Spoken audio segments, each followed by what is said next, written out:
सासा जी, आप सोचते होंगे कि ये गल्लां होर करी जांदे, पर इस जगह की पूरी हिस्टरी अच्छी तरह ਨਾਲ नहीं दर्शाई गई। ਤੇ ਇਹ ਜਿਹੜੀ ਹਿਸਟਰੀ ਹੈਗੀ ਆ, ਆਪ ਜੀ ਨੂੰ ਲਖਵੀਰ ਸਿੰਘ ਜੀ ਖਾਲਸਾ ਕੁਛ ਹੀ ਮਿੰਟਾਂ ਦੇ ਵਿੱਚ ਦੱਸਣਗੇ। ਸੋ 10 ਬੇਨਤੀ ਕਰੇਗਾ ਸਰਦਾਰ ਲਖਵੀਰ ਸਿੰਘ ਜੀ ਖਾਲਸਾ ਇੱਥੇ ਔਨ ਸਟੇਜ ਤੇ, ਔਰ ਆਪਾਂ ਨੂੰ ਇਸ ਜਗ੍ਹਾ ਦੀ ਹਿਸਟਰੀ ਦਾ ਥੋੜਾ ਬਹੁਤ ਦੱਸਣਗੇ।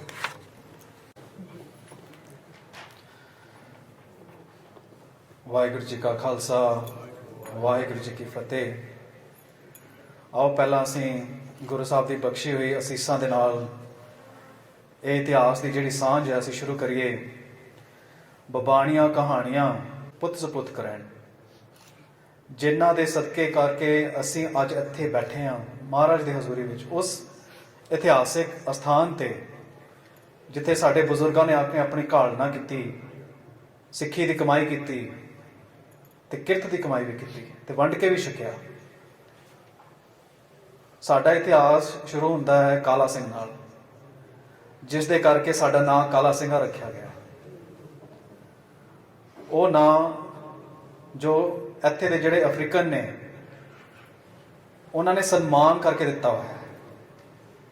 ਇਹ ਸਾਨੂੰ ਮਾਣ ਕਰਨਾ ਚਾਹੀਦਾ ਹੈ, ਨਿਮਾਣੇ ਵੀ ਹੋਣਾ ਚਾਹੀਦਾ ਹੈ ਕਿ ਸਾਡੇ ਜਿਹੜੇ ਇੱਥੇ ਅਫਰੀਕਨ ਨੇ ਉਹਨਾਂ ਨੇ ਇਹ ਕਿਤਾਬ ਕਿਸੇ ਹੋਰ ਨੂੰ ਨਹੀਂ ਦਿੱਤਾ, ਕਿਸੇ ਹੋਰ ਕੌਮ ਨੂੰ ਨਹੀਂ ਦਿੱਤਾ, ਸਿਰਫ ਸਿੱਖਾਂ ਨੂੰ ਦਿੱਤਾ ਹੈ। ਉਹ ਕਿਹਦੇ ਕਰਕੇ? ਕਾਲਾ ਸਿੰਘ ਕਰਕੇ। ਕਾਲਾ ਸਿੰਘ ਕੌਣ ਸੀ?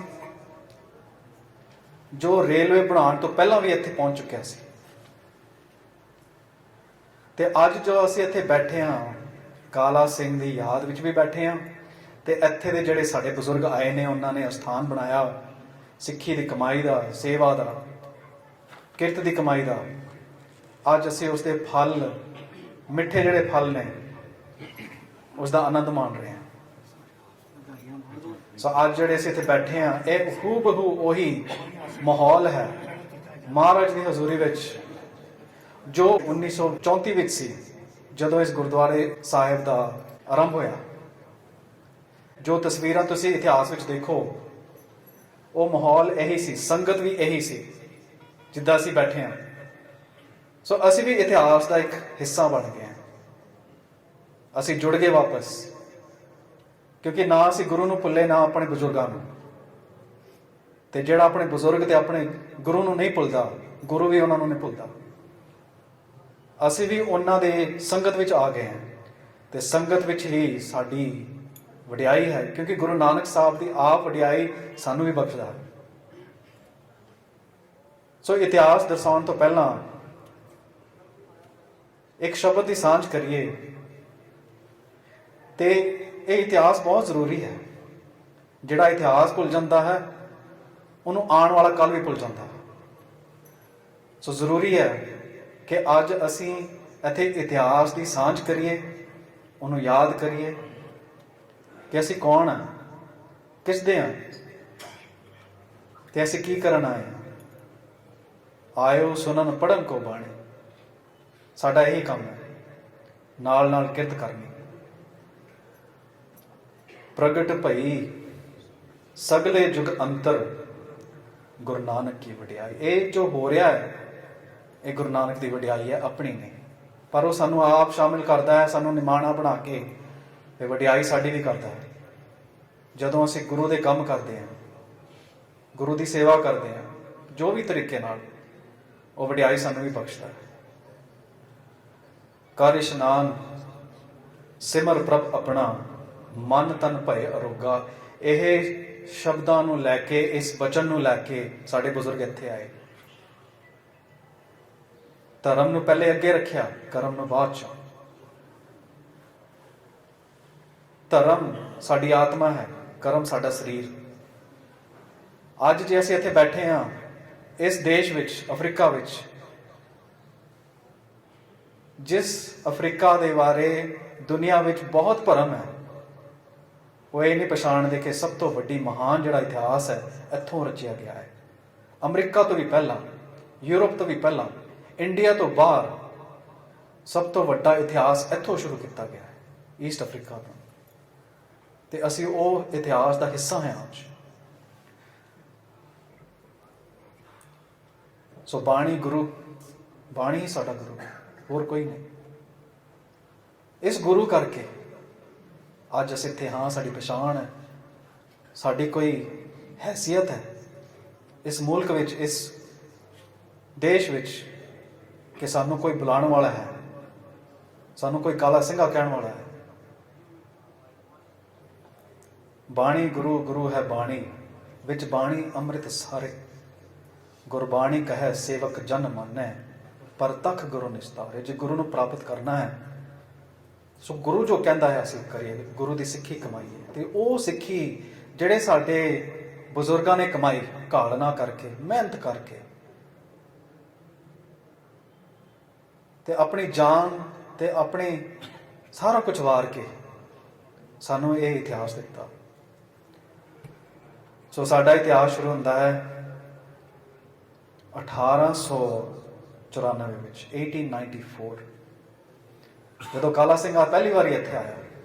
ਉਹ ਇੱਥੇ ਵਪਾਰ ਕਰਨ ਆਇਆ ਸੀ ਮਸਾਈਆਂ ਨਾਲ, ਰੇਲਵੇ ਤੋਂ ਵੀ ਪਹਿਲਾਂ। ਗੋਰੇ ਇੱਥੇ ਹੈ ਸੀ, ਪਰ ਹੱਲੇ ਉਹਨਾਂ ਦੇ ਕਾਰਜ ਸ਼ੁਰੂ ਨਹੀਂ ਹੋਇਆ ਸੀ ਰੇਲਵੇ ਦਾ, ਉਹ ਤੋਂ ਪਹਿਲਾਂ ਵੀ ਉਹ ਆ ਚੁੱਕਾ। ਤੇ ਉਹਨੂੰ ਦੇਖ ਕੇ ਮਸਾਈਆਂ ਨੇ ਉਹਨੂੰ ਕਿਹਾ ਕਾਲਾ ਸਿੰਘਾ, ਕਿਉਂਕਿ ਜਦੋਂ ਉਹਨੂੰ ਉਸਦਾ ਨਾਮ ਪੁੱਛਿਆ ਤੇ ਉਹਨੇ ਕਿਹਾ ਮੇਰਾ ਨਾਮ ਕਾਲਾ ਸਿੰਘ ਹੈ। ਉਹਨਾਂ ਨੂੰ ਲੱਗਿਆ ਉਹ ਆਪਣੀ ਜਾਤ ਦੱਸ ਰਿਹਾ, ਜਿਵੇਂ ਉਹਨਾਂ ਦੀ ਜਾਤ ਹੈ ਮਸਾਈ। ਤੇ ਉਹਨਾਂ ਨੇ ਹਰ ਇੱਕ ਸਿੱਖ ਨੂੰ ਜੋ ਸਰੀਰ ਤੇ ਗੁਰੂ ਦਾ ਬਾਣਾ ਤੇ ਪਹਿਚਾਨ, ਮੁਖ ਤੇ ਗੁਰੂ ਦੀ ਬਾਣੀ ਤੇ ਗਿਆਨ, ਹਰ ਇੱਕ ਸਿੱਖ ਨੂੰ ਜਿਹਦੇ ਸਿਰ ਤੇ ਦਸਤਾਰ ਹੈ ਤੇ ਖੁੱਲਾ ਦਾੜਾ, ਉਹਨੂੰ ਸਾਡੇ ਅਫਰੀਕਨ ਲੋਕਾਂ ਨੇ ਕਿਹਾ ਕਾਲਾ ਸਿੰਘਾ। ਕਾਲਾ ਸਿੰਘਾਂ ਦੀ ਬਹੁਤ ਵਡਿਆਈ ਹੈ, ਦੁਨੀਆ ਵਿੱਚ ਮਾਣ ਕਰਦੇ ਆ ਦੁਨੀਆ, ਕਿ ਏਦਾਂ ਦੀ ਕੌਮ ਕਿਤੇ ਦੁਨੀਆ 'ਚ ਨਹੀਂ ਹੈ।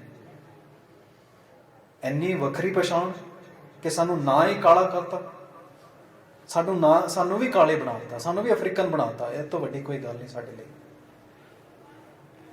ਸੋ ਜਦੋਂ ਕਾਲਾ ਸਿੰਘ ਇੱਥੇ ਆਇਆ, ਉਹ ਤੋਂ ਬਾਅਦ ਫਿਰ ਰੇਲਵੇ ਸ਼ੁਰੂ ਹੋਈ 1896 ਵਿੱਚ, 1896। ਉਦੋਂ ਗੋਰੇ ਸਰਕਾਰ, ਜਿਹੜੇ ਕਲੋਨੀਅਲਿਸਟ ਸੀ ਇੱਥੇ, ਉਹਨਾਂ ਨੇ ਹਜ਼ਾਰਾਂ ਦੀ ਤਾਦਾਦ ਵਿੱਚ ਸਿੱਖਾਂ ਨੂੰ ਇੱਥੇ ਲੈ ਕੇ ਆਉਂਦਾ, ਨਾਲ ਹੀ ਨਾਲ ਹਿੰਦੂਆਂ ਨੂੰ ਤੇ ਮੁਸਲਮਾਨਾਂ ਨੂੰ ਤੇ ਗੋਅਨ ਨੂੰ। ਆਪਣੇ ਉਹਨਾਂ ਦੇ ਕਾਬਲੀਅਤ ਸੀਗੀਆਂ। ਸਭ ਤੋਂ ਵੱਡੀ ਕਾਬਲੀਅਤ ਉਹਨਾਂ ਨੇ ਸਿੱਖਾਂ ਵਿੱਚ ਦੇਖੀ। ਉਹਨਾਂ ਨੂੰ ਪਤਾ ਸੀ ਇਹ ਰੇਲਵੇ ਉਹਨਾਂ ਤੋਂ ਬਗੈਰ ਨਹੀਂ ਬਣ ਸਕਦੀ। ਤੇ ਜਦੋਂ ਇੱਥੇ ਕਿਲਿੰਡੀਨੀ ਪਹੁੰਚੇ, 2 ਹਫ਼ਤਿਆਂ ਦੇ ਅੰਦਰ ਪਹਿਲਾ ਗੁਰਦੁਆਰਾ ਖੜਾ ਹੋ ਗਿਆ ਕਿਲਿੰਡੀਨੀ ਵਿੱਚ। ਟੈਂਪਰਰੀ ਸੀ, ਪਰ ਸਿੱਖਾਂ ਲਈ ਇਹ ਤੋਂ ਵੱਡੀ ਹੋਰ ਕੋਈ ਗੱਲ ਨਹੀਂ ਸੀ। ਪਹਿਲਾ ਗੁਰੂ ਦਾ ਸਥਾਨ, ਪਹਿਲੇ ਗੁਰੂ ਦੀ ਸੰਗਤ, ਪਹਿਲਾ ਸਿੱਖੀ ਕਮਾਈ ਹੈ। ਇਸ ਐਸੇ ਮਾਹੌਲ ਵਿੱਚ ਆਏ ਨੇ ਜਿੱਥੇ ਕੁਝ ਪਤਾ ਨਹੀਂ ਸੀ ਕੀ ਹੈ, ਜਾਨਵਰ ਹੈ, ਲੋਕ ਨੇ। ਬਹੁਤ ਭਰਮ ਸੀ, ਉਦੋਂ ਵੀ ਸੀ, ਉਦੋਂ ਤਾਂ ਜ਼ਿਆਦਾ ਸੀ। ਤੇ ਆਪਣੀ ਜਾਨਾਂ ਵੀ ਗਵਾਈਆਂ ਉਹਨਾਂ ਨੇ, ਸ਼ੇਰਾਂ ਦੇ ਖੁਰਾਕ ਬਣੇ, ਬਿਮਾਰੀਆਂ ਦੇ, ਬਹੁਤ ਸੈਕਰੀਫਾਈਸ ਕੀਤੀ।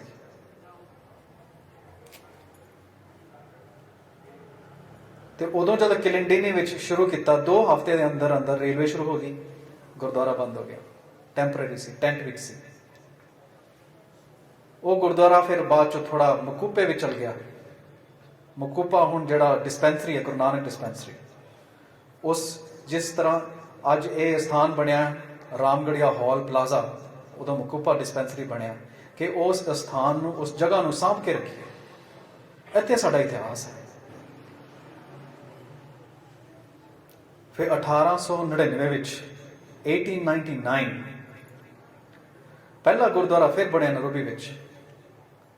ਉਹ ਵੀ ਟੈਂਪਰੇਰੀ ਸੀ, ਟੈਂਟ ਵਾਲਾ। ਮੁੰਬਾਸਾ ਤੋਂ ਸ਼ੁਰੂ ਹੋ ਕੇ, ਨੈਰੋਬੀ ਤੋਂ ਪਾਸ ਹੋ ਕੇ, ਫਿਰ ਉਹਨਾਂ ਨੇ ਕਿਸੁਮੂ ਤੱਕ ਪਹੁੰਚਣਾ ਸੀ। ਉਦੋਂ ਕਿਸੁਮੂ ਦਾ ਨਾਂ ਸੀ ਪੋਰਟ ਫਲੋਰੈਂਸ। ਕਿਸੁਮੂ ਦਾ ਨਾਂ ਫਿਰ ਬਦਲਿਆ ਗਿਆ ਪੋਰਟ ਫਲੋਰੈਂਸ ਦਾ, ਆਜ਼ਾਦੀ ਤੋਂ ਬਾਅਦ। ਤੇ ਉਹ ਜਿਹੜਾ ਨੈਰੋਬੀ ਵਿੱਚ 1899 ਵਿੱਚ ਗੁਰਦੁਆਰਾ ਬਣਿਆ ਸੀ ਟੈਂਟ ਦਾ, ਉਹ ਬਣਾਇਆ ਗਿਆ ਸੀਗਾ ਰੇਲਵੇ ਦੀ ਪੁਲਿਸ, ਜਿਹੜੇ ਸਿੱਖ ਸੀਗੇ। ਫਿਰ ਉਸ ਤੋਂ ਬਾਅਦ ਲੱਕੜ ਤੇ ਲੋਹੇ ਦਾ ਗੁਰਦੁਆਰਾ ਬਣਿਆ, ਫਿਰ ਕੰਕਰੀਟ ਦਾ 1911 ਵਿੱਚ। ਇਹ ਇਤਿਹਾਸ ਕਿਉਂ ਦੱਸਿਆ ਜਾ ਰਿਹਾ ਹੈ? ਕਿਉਂਕਿ ਅਸੀਂ ਸਮਝੀਏ ਕਿ ਅਸੀਂ ਜਿੱਥੇ ਅੱਜ ਬੈਠੇ ਹਾਂ, ਸਾਡੀ ਜਗ੍ਹਾ ਕਿੱਥੇ ਹੈ ਇਤਿਹਾਸ ਵਿੱਚ, ਅਸੀਂ ਭੁੱਲੀਏ ਨਾ, ਸਾਡਾ ਵੀ ਬਹੁਤ ਅਹਿਮ ਹਿੱਸਾ ਹੈ ਇਤਿਹਾਸ ਵਿੱਚ। ਫਿਰ 1899 ਵਿੱਚ, ਉਸੇ ਸਾਲ ਵਿੱਚ, ਇੱਕ ਐਸੀ ਇਮਾਰਤ ਬਣੀ, ਇੱਕ ਐਸੀ ਨੀਂਹ ਰੱਖੀ ਗਈ ਜੋ ਸਾਰੀ ਦੁਨੀਆ ਵਿੱਚ ਯਾਦ ਕੀਤੀ ਜਾਂਦੀ ਹੈ। ਉਹ ਹੈ ਗੁਰਦੁਆਰਾ ਮਕਿੰਡੋ ਸਾਹਿਬ, ਜੋ ਅੱਜ ਵੀ ਹੈ ਉੱਥੇ ਹੈ। ਉਸ ਦੀ ਨੀਂਹ 1899 ਵਿੱਚ ਰੱਖੀ ਗਈ ਤੇ ਅੱਜ ਵੀ ਉੱਥੇ ਸਾਰੀ ਦੁਨੀਆ ਸਿੱਖੀ ਦਾ ਲਾਹਾ ਲੈਂਦੀ ਹੈ। ਗੁਰੂ ਨਾਨਕ ਜੋ ਸਾਡੀਆਂ ਝੋਲੀਆਂ ਭਰਦਾ ਹੈ, ਉਹ ਹਰ ਇੱਕ ਦੀਆਂ ਭਰਦਾ। ਦੁਨੀਆ ਭਰ ਤੋਂ ਜਿਹੜੀ ਸੰਗਤ ਆਉਂਦੀ, ਦੁਨੀਆ ਆਉਂਦੀ ਹੈ, ਉਹ ਦੇਖੋ ਜਿੱਥੇ ਕੋਈ ਇੰਨੀ ਵੱਡੀ ਤਾਦਾਦ ਨਹੀਂ ਸਾਡੇ ਸਿੱਖਾਂ ਦੀ, ਪਰ ਗੁਰਦੁਆਰਾ ਕਿੰਨਾ ਮਹਾਨ ਹੈ ਤੇ ਮੰਨਿਆ ਜਾ ਰਿਹਾ ਹੈ। ਤੇ ਹਰ ਇੱਕ ਗੁਰਦੁਆਰਾ ਜੋ ਰੇਲਵੇ ਦੇ ਲਾਈਨ ਦੇ ਨਾਲ ਬਣਿਆ ਜਾ ਰਿਹਾ ਸੀ, ਉਹ ਅੱਜ ਵੀ ਚੇਤੇ ਕੀਤਾ ਜਾ ਰਿਹਾ ਹੈ, ਕਿਉਂਕਿ ਗੁਰੂ ਸਾਡੇ ਨਾਲ ਹੈ, ਸਾਹਿਬ ਗੁਰੂ ਗ੍ਰੰਥ ਸਾਹਿਬ, ਜਿਸ ਦੀ ਅਸੀਂ ਕਮਾਈ ਅੱਜ ਵੀ ਕਰ ਰਹੇ ਹਾਂ। ਸੋ ਮਕਿੰਡੋ ਤੋਂ ਬਾਅਦ ਹੋਰ ਵੀ ਗੁਰਦੁਆਰੇ ਆਏ, ਕਿਉਂਕਿ ਸਾਡੀ ਤਾਦਾਦ ਵੱਧਦੀ ਗਈ, ਸਾਡੀ ਪੋਪੂਲੇਸ਼ਨ, ਸਿੱਖਾਂ ਦੀ ਨੰਬਰ ਵੱਧਦੇ ਗਈ। ਰੇਲਵੇ ਬਣਨ ਤੋਂ ਬਾਅਦ ਕਈ ਚਲੇ ਗਏ ਸੀ ਵਾਪਸ, 75% ਇੰਡੀਆ ਵਾਪਸ ਚਲੇ ਗਏ ਸੀ।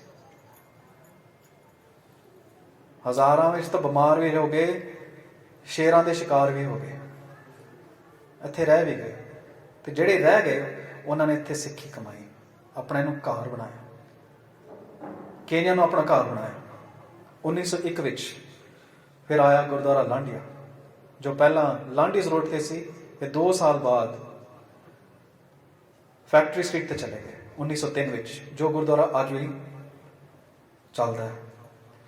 ਉਹ ਤੋਂ ਬਾਅਦ ਆਇਆ 1913 ਵਿੱਚ, 1913 ਸ੍ਰੀ ਗੁਰੂ ਸਿੰਘ ਸਭਾ, ਜਿਸ ਨੇ ਹਾਲੇ ਕੁਝ ਸਾਲਾਂ ਪਹਿਲਾਂ ਆਪਣੀ 100 ਸਾਲ ਦੀ ਸ਼ਤਾਬਦੀ ਮਨਾਈ। ਆਪਣਾ ਇਤਿਹਾਸ ਸਾਂਭਣਾ ਬਹੁਤ ਜ਼ਰੂਰੀ ਹੈ, ਕਿਉਂਕਿ ਆਉਣ ਵਾਲੀ ਜਿਹੜੀਆਂ ਸਾਡੀਆਂ ਪੁਸ਼ਤਾਂ ਨੇ, ਸਾਡੀਆਂ ਜਨਰੇਸ਼ਨਸ ਨੇ, ਉਹਨਾਂ ਲਈ ਅਸੀਂ ਕਰਨਾ ਹੈ ਸਭ ਕੁਝ। ਬਬਾਣੀਆਂ ਕਹਾਣੀਆਂ ਪੁੱਤ ਸਪੁੱਤ ਕਰਨ। ਅੱਜ ਅਸੀਂ ਜੋ ਕਰ ਰਹੇ ਹਾਂ, ਅਸੀਂ ਜੋ ਕਮਾ ਰਹੇ ਹਾਂ, ਉਹ ਸਾਡੀਆਂ ਜਨਰੇਸ਼ਨਸ, ਆਉਣ ਵਾਲੀਆਂ ਜਨਰੇਸ਼ਨਸ ਉਸ ਦਾ ਲਾਹਾ ਲੈਣਗੀਆਂ ਤੇ ਉਸ ਨੂੰ ਅੱਗੇ ਵਧਾਉਣਗੀਆਂ। ਫਿਰ ਕਿਸਮੂ ਤੋਂ ਬਾਅਦ ਬਣਿਆ 1917 ਵਿੱਚ ਸ੍ਰੀ ਗੁਰੂ ਸਿੰਘ ਸਭਾ ਨੈਰੋਬੀ ਵਿੱਚ, ਉਸ ਦੀ ਨੀਂਹ ਰੱਖੀ ਗਈ ਸੀ 1917 ਵਿੱਚ। ਫਿਰ ਬਾਜ਼ਾਰ 1918 ਵਿੱਚ, ਸਾਲ ਬਾਅਦ ਦੇਖੋ ਕਿੱਦਾਂ ਤੇਜ਼ੀ ਨਾਲ ਇੱਥੇ ਸਿੱਖੀ ਵੱਧ ਗਈ। ਗੁਰੂ ਦੀ ਕਿਰਪਾ ਕਿੰਨੀ ਹੋ ਗਈ ਬਾਣੀ ਕਰਕੇ। 1918 ਫਿਰ ਗੁਰਦੁਆਰਾ ਬਾਜ਼ਾਰ ਤੋਂ ਬਾਅਦ ਆਇਆ ਇਹ ਸਥਾਨ ਰਾਮਗੜੀਆ ਹਾਲ। 1931 ਵਿੱਚ ਇਸ ਦੀ ਸ਼ੁਰੂਆਤ ਹੋਈ। 1938 ਵਿੱਚ ਇਹ ਮਾਹੌਲ ਜੋ ਅਸੀਂ ਜਿਸ ਦਾ ਆਨੰਦ ਲੈ ਰਹੇ ਹਾਂ, ਇਹ ਮਾਹੌਲ ਉਦੋਂ ਸੀ, ਆਹੀ ਸੀ। ਖਿੜਕੀਆਂ ਵੀ ਇਦਾਂ ਹੀ ਸੀ, ਮਹਾਰਾਜ ਦਾ ਸਰੂਪ ਸੰਗਤ ਵੀ ਇਦਾਂ ਹੀ ਸੀ। ਅਸੀਂ ਇਹ ਸੋਚੀਏ ਆਪਣੀ ਪਿਛੋਕੜ ਵਿੱਚ ਚਲੇ ਗਏ ਹਾਂ, ਜਿਸ ਵਿੱਚ ਅਸੀਂ ਨਹੀਂ ਸੀ, ਗੁਰੂ ਨੇ ਸਾਨੂੰ ਸ਼ਾਮਿਲ ਕਰ ਲਿਆ। ਫਿਰ ਰਾਮਗੜੀਆ ਹਾਲ ਤੋਂ ਬਾਅਦ 1961 ਵਿੱਚ 1961 ਗੁਰਦੁਆਰਾ ਬਾਜ਼ਾਰ ਜੂਜਾ ਰੋਡ ਉਹ ਬਣਿਆ। ਫਿਰ 1962 ਵਿੱਚ 1962 ਮੇਰੂ। 1963 ਵਿੱਚ ਸ੍ਰੀ ਗੁਰੂ ਸਿੰਘ ਸਭਾ ਨੇ ਜੋ ਉਹਨਾਂ ਦਾ ਪੁਰਾਣਾ ਗੁਰਦੁਆਰਾ ਸੀ, ਉਹਨਾਂ ਨੂੰ ਕਨਵਰਟ ਕੀਤਾ ਖਾਲਸਾ ਸਕੂਲ ਵਿੱਚ। ਫਿਰ ਨਵਾਂ ਜਿਹੜਾ ਹੁਣ ਉੱਥੇ ਹੈ ਟਾਊਨ ਵਿੱਚ, ਜਿਸ ਦਾ ਡੋਮ ਅਫਰੀਕਾ ਦਾ ਸਭ ਤੋਂ ਵੱਡਾ ਡੋਮ ਹੈ। 1972 ਵਿੱਚ ਜਦੋਂ 1972 ਫਿਰ ਗੁਰਦੁਆਰਾ ਸਾਹਿਬ ਪੰਗਾਨੀ ਬਣਿਆ, ਜੋ ਉਸ ਸਮੇਂ ਦਾ ਸਭ ਤੋਂ ਵੱਡਾ ਅਸਥਾਨ ਸੀ, ਗੁਰਦੁਆਰਾ ਅਸਥਾਨ ਅਫਰੀਕਾ ਵਿੱਚ। ਬਹੁਤ ਵੱਡੀ ਮਾਈਲਸਟੋਨ ਸੀ। ਹੁਣ ਵੀ ਹੈ ਕਿ ਉਹ ਗੁਰਦੁਆਰਾ ਹੱਲੇ ਵੀ ਐਕਟਿਵ ਹੈ, ਬਹੁਤ ਐਕਟਿਵ ਹੈ। ਉਸ ਦੀ ਜਾਗ ਦੀ ਮਿਸਾਲ ਸਾਰਿਆਂ ਨੂੰ ਦਿਸਦੀ ਹੈ। ਤੇ 1993 ਵਿੱਚ 1983 ਇਹ ਬਣਿਆ ਸਾਊਥ ਸੀ, ਗੁਰਦੁਆਰਾ ਸਾਊਥ ਸੀ। ਤੇ ਰੇਲਵੇ ਦੇ ਨਾਲ ਹੋਰ ਬਥੇਰੇ ਗੁਰਦੁਆਰੇ ਰੇਲਵੇ ਦੇ ਲਾਈਨ ਦੇ ਨਾਲ ਜਿਹੜੇ ਬਣਦੇ ਗਏ। ਉਹ ਸ਼ਹਿਰ ਸੀਗੇ ਕਿਰਿਚੋਵਿਚ, ਐਲਡੋਰੇਟ, ਕਿਟਾਲੇ, ਨਕੂਰੂ, ਨਨਯੂਕੀ ਤੇ ਨੇਰੀ। ਤੇ ਜਿਹੜੇ ਰੇਲਵੇ ਦੇ ਨਾਲ ਸੰਬੰਧਿਤ ਨਹੀਂ ਸੀ, ਉਹ ਵੀ ਸਾਡੇ ਗੁਰਦੁਆਰੇ ਨਾਲ ਜੁੜ ਗਏ। ਮੁੰਬਾਸਾ ਵਿੱਚ, ਨਾਨਕਸਰ, ਨੈਰੋਬੀ ਵਿੱਚ, ਥਿਕਾ ਵਿੱਚ। ਸੋ ਇਹ ਹੈ ਸਾਡਾ ਇਤਿਹਾਸ। ਜਿੱਥੇ ਅਸੀਂ ਬੈਠੇ ਹਾਂ, ਇੱਥੇ ਕੁਝ ਨਹੀਂ ਸੀ, ਸਾਰਾ ਵੀਰਾਨ ਸੀ, ਜੰਗਲ ਸੀ।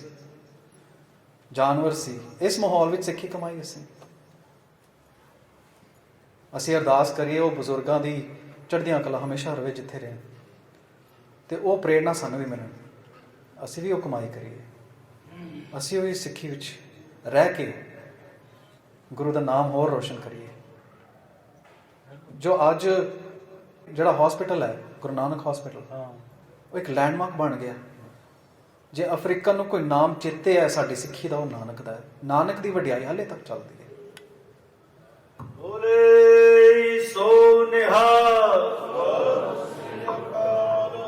ਸੋ ਜ਼ਰੂਰੀ ਹੈ ਕਿ ਅਸੀਂ ਇਤਿਹਾਸ ਸਾਂਭ ਕੇ ਰੱਖੀਏ, ਆਪਣੇ ਬੱਚਿਆਂ ਨੂੰ ਸੁਣਾਈਏ ਕਿ ਈਸਟ ਅਫਰੀਕਾ ਦੇ ਜਿੰਨੇ ਹਿਸਟਰੀ ਸਾਡੇ ਸਿੱਖਾਂ ਨੇ ਕਮਾਈ ਹੈ, ਬਣਾਈ ਹੈ, ਤੇ ਹੁਣ ਵੀ ਬਣੀ ਜਾ ਰਹੀ ਹੈ। ਇਹ ਇਤਿਹਾਸ ਨਾ ਅਮਰੀਕਾ 'ਚ ਹੈ, ਨਾ ਇੰਗਲੈਂਡ ਵਿੱਚ ਹੈ, ਨਾ ਇੰਡੀਆ ਵਿੱਚ ਹੈ। ਆਪਣੀ ਇੱਕ ਵੱਖਰੀ ਹਿਸਟਰੀ ਹੈ ਇਤਿਹਾਸ, ਤੇ ਇਹ ਇਤਿਹਾਸ ਅਸੀਂ ਰਿਕਾਰਡ ਕਰ ਰਹੇ ਹਾਂ ਬੁੱਕਾਂ ਦੇ ਜ਼ਰੀਏ, ਡਾਕੂਮੈਂਟਰੀਜ਼, ਲੈਕਚਰਸ। ਇਹ ਜ਼ਰੂਰੀ ਹੈ ਕਿ ਅਸੀਂ ਹੁਣ ਸ਼ੁਰੂ ਕਰੀਏ ਗੁਰਦੁਆਰਿਆਂ ਵਿੱਚ, ਤਾਂ ਕਿ ਬਾਣੀ ਦੀ ਸਾਂਝ ਦੇ ਨਾਲ ਸਾਡਾ ਇਤਿਹਾਸ ਵੀ ਸਾਨੂੰ ਚੇਤੇ ਰਹੇ, ਕਿਉਂਕਿ ਇਤਿਹਾਸ ਸਾਨੂੰ ਪ੍ਰੇਰਨਾ ਬਖਸ਼ਦਾ ਹੈ। ਇਤਿਹਾਸ ਭੁੱਲ ਕੇ ਗੁਰੂ ਵੀ ਇੱਕ ਇਤਿਹਾਸ ਹੈ। ਜੇ ਗੁਰੂ ਨੂੰ ਭੁੱਲ ਗਏ ਅਸੀਂ ਵੀ ਰਹਿ ਗਏ। ਜੇ ਅਸੀਂ ਆਪਣਾ ਇਤਿਹਾਸ ਭੁੱਲ ਗਏ ਇੱਥੇ ਤੇ ਆਉਣ ਦੇ, ਅਸੀਂ ਬਜ਼ੁਰਗਾਂ ਨੂੰ ਵੀ ਭੁੱਲ ਜਾਵਾਂਗੇ। ਸੋ ਇੱਕ ਬੇਨਤੀ ਹੈ ਸਾਰਿਆਂ ਨੂੰ, ਆਪਣੇ ਹਰ ਇੱਕ ਗੁਰਦੁਆਰਿਆਂ ਵਿੱਚ ਆਪਣੀ ਇਤਿਹਾਸ ਨੂੰ ਸਾਂਭ ਕੇ ਰੱਖੋ, ਆਪਣੇ ਲਾਇਬ੍ਰੇਰੀਜ਼ ਨੂੰ ਫਿਰ ਐਕਟਿਵ ਕਰੋ, ਉਹ ਕਿਤਾਬਾਂ, ਉਹ ਮਟੀਰੀਅਲ ਰੱਖੋ ਜਿਸ ਦੇ ਨਾਲ ਸਾਡੀ ਹਿਸਟਰੀ ਕਾਇਮ ਰਹੇ। ਜੇ ਇਸ ਨੂੰ ਇਕੱਠੀ ਕੀਤੀ ਜਾਵੇ, ਇਹ ਹਿਸਟਰੀ ਨੂੰ, ਇਹ ਇਤਿਹਾਸ ਨੂੰ, ਇਸ ਤੋਂ ਵੱਡੀ ਕੋਈ ਦਾਤ ਨਹੀਂ ਸਾਡੀ ਦੁਨੀਆ ਨੂੰ, ਦੁਨੀਆ ਦੀ ਸਿੱਖਾਂ ਨੂੰ। ਇਹ ਜ਼ਰੂਰੀ ਹੈ। ਹੁਣ ਸਮਾਂ ਆ ਗਿਆ, 100 ਸਾਲ ਤੋਂ ਉੱਪਰ ਹੋ ਗਿਆ, ਸਾਨੂੰ ਹੁਣ ਦੁਨੀਆ ਨੂੰ ਦੱਸਣ ਦਾ ਸਮਾਂ ਆ ਗਿਆ ਕਿ ਅਸੀਂ ਕੌਣ ਹੈ। ਸੋ ਇਸੇ ਦੇ ਨਾਲ ਆਪ ਜੀ ਦਾ ਸ਼ੁਕਰਾਨਾ, ਗੁਰੂ ਸਾਹਿਬ ਦਾ ਸ਼ੁਕਰਾਨਾ ਕਿ ਉਹਨਾਂ ਨੇ ਸਾਨੂੰ ਇਹ ਸਮਾਂ ਬਖਸ਼ਿਆ, ਸਾਨੂੰ ਨਿਮਾਣੇ ਬਣਾ ਕੇ ਆਪਣੀ ਸੰਗਤ ਵਿੱਚ ਬਿਠਾਇਆ। ਸੱਚਿਆਰ ਸਿੱਖ ਬੈਠੇ ਸਤਿਗੁਰ ਕੇ ਪਾਸ। ਅਸੀਂ ਸੱਚ ਕਮਾਉਣਾ ਹੈ, ਤੇ ਸੱਚ ਕਮਾਉਂਦੇ ਅਸੀਂ ਇਸ ਦੁਨੀਆ ਤੋਂ ਕਮਾ ਕੇ ਅਸੀਂ ਆਪਣਾ ਜੀਵਨ ਸਫਲਾ ਕਰੀਏ। ਵਾਹਿਗੁਰੂ ਜੀ ਕਾ ਖਾਲਸਾ, ਵਾਹਿਗੁਰੂ ਜੀ ਕੀ ਫਤਿਹ ਜੀ।